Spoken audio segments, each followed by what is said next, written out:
Hundreds of years earlier, it was at Mount Sinai, also called Mount Horeb, the very mountain upon which Moses received the law written on 2 tablets of stone, that he was also privileged to experience God in all of God's glory, but only after God had safely tucked him away into the cleft of a rock and covered Moses' face in order to protect him from the brilliance of that glory, much the same way that you and I might wear protective eyewear to look at a solar eclipse. It was this very same mountain to which Elijah had been making his way for the last 40 days and 40 nights. He was on the run from Queen Jezebel after having 450 of her prophets put to death. So after a long trek through the wilderness, he finally arrived at the holy mountain. And this morning's text finds him curled up inside a cave there. Maybe he too was wanting a glimpse of God in all of God's glory. Maybe he was hoping that God would tuck him away in the cave and cover him to protect him from harm as God had done for Moses. If that was his hope, then he must have been sorely disappointed to hear the voice of God saying, "What are you doing here, Elijah?" It's as if God is displeased by Elijah's flight and wants Elijah to reset the course. We all need to hear these kinds of call-out questions in life now and again. Sometimes we can offer them to ourselves. Other times we need to hear them from others, and we hope they come from those who love us and have the best intentions in mind. When done well, they become our reorientation points, invitations to gain perspective and reevaluate our purpose so that we can pick back up the difficult everyday tasks of life and make it through. But that doesn't appear to be what happened in Elijah's case.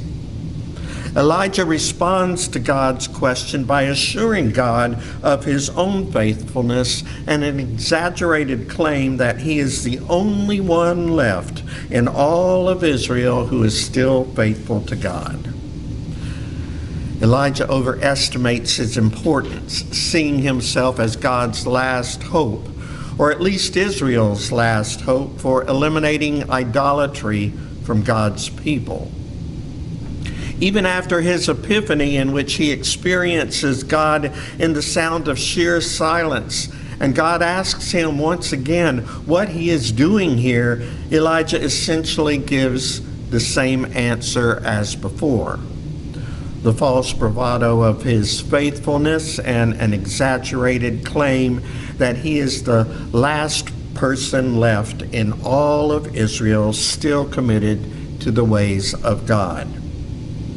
If his response is any indicator, it would seem that Elijah is unchanged by his experience with God. And so God makes arrangements for Elijah's retirement, so to speak. In the verses following this morning's text, God tells Elijah to go back where he had come and anoint Hazael, who will punish Israel for its sins, to anoint Jehu, who will bring about the disgraceful death of Jezebel, and to anoint Elisha, who will take over from him as God's chosen prophet. And finally, God reveals that Elijah is not the last faithful one of Israel after all, but that in fact there are 7,000 believers who are left. Elijah doesn't seem to take God's instructions well, because he tosses his mantle over Elisha, but does not in fact anoint him as God commands him to do. And Elijah leaves it to Elisha to anoint Hazael and Jehu. Elijah's experience at Mount Horeb could have been a turning point for him. I have to wonder how he might have been used by God had he humbled himself just a bit before the Almighty. But he seems to have been as attached to his own reputation, as much following his epiphany as he was before it. Had his focus been less on his own self-righteousness, he might have realized that there were 7,000 others upon whom he could rely. Mount Horeb can be a place at which we reorient ourselves, or it can be the beginning of the end of the road for us if we are unwilling to make the decision to turn our will and our way over to the care of God. And so, because we all have a tendency to get off track at times, sooner or later we will find ourselves at our own Mount Horeb. And when we do, we just might hear God asking us, "What are you doing here?" And we can dance around the question like Elijah did and do our best to convince God and ourselves of our goodness, or we can answer the question truthfully by admitting that we are lost and afraid, and we've wandered from the path that God has laid down for us. We can confess to God that we're feeling awfully alone at the moment and need God's reassurance that we are still loved and cared for. And we can offer up the prayer of the psalmist who said, "Teach me to do your will, for you are my God. Let your good spirit lead me on a level path." Our Mount Horeb, you see, is anywhere we hear God speaking to us and reminding us that we are loved and cared for, regardless of our own perceived goodness or lack thereof.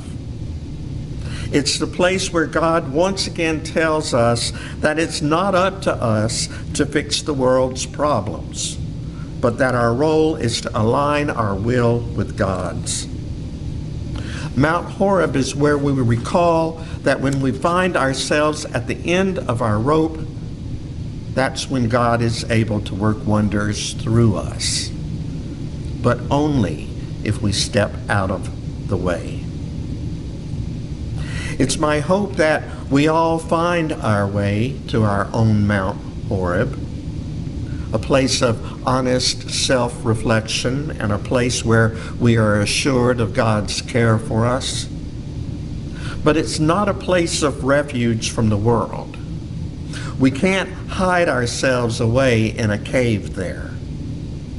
Mount Horeb is where we hear God's voice, possibly speaking to us through the silence of the nightmarish circumstances of refugees or victims of natural disasters whose lives have been utterly upended, or through the silence of the vacant faces of the homeless, or in the cries of undernourished children. It's not to say that God is incapable of speaking to us through earthquakes or wind or fire, but sometimes we are so caught up in the adrenaline rush of those events, it's hard to focus ourselves on what God's actually trying to say to us in the moment.